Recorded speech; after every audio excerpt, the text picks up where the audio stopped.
Güei, en Restolando Libros falamos de publicaciones que salen na serie El desorden que dejas. Entamamos.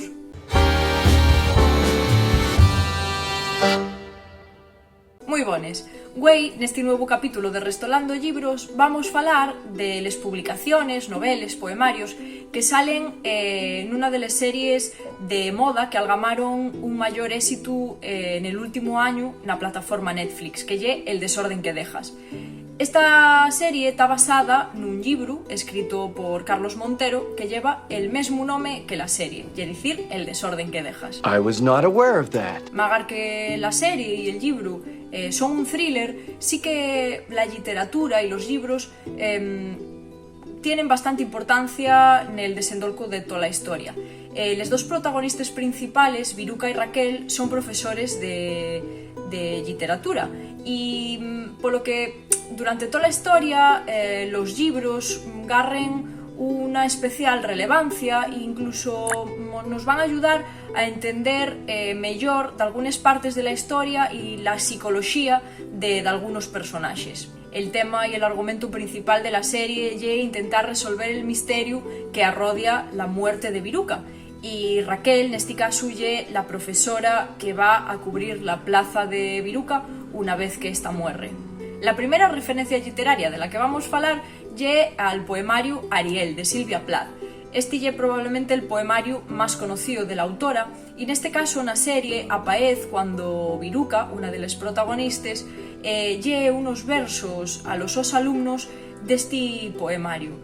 Una vez que se conoce la noticia de que Viruca morrió, de algunos alumnos ven la lectura de estos versos, de este poema, como una llamada de socorro y de auxilio que ellos estaba haciendo la profesora.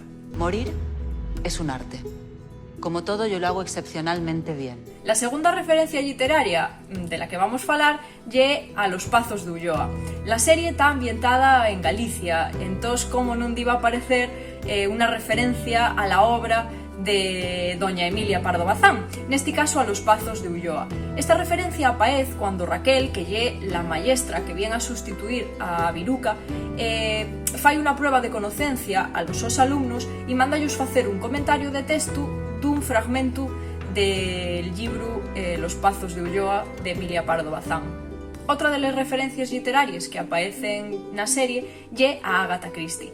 Neste caso, cando Raquel entama a sentirse verdaderamente amenazada e recibe por escrito unha amenaza de muerte anónima, entama a intentar investigar e enfótase en intentar saber quién é el acosador o acosadora que está mandando esa carta. Entón intenta que tamén se unan a esa búsqueda los rapazos y rapazas de la so clase, es decir, los sos alumnos y alumnes.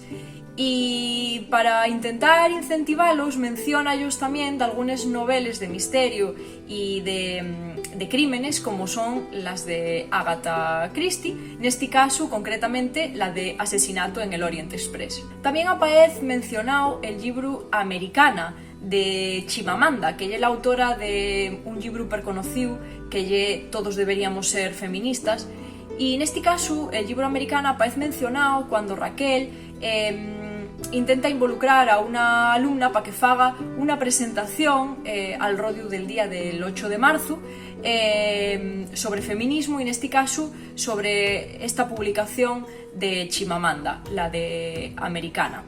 Son muchísimos más los libros que aparecen a lo largo de la serie. También aparecen referencias a los poemas de Miguel Hernández, a Nada, de Carmen Laforet, que por cierto acaba de salir la novela gráfica de este libro y que os recomiendo que leáis.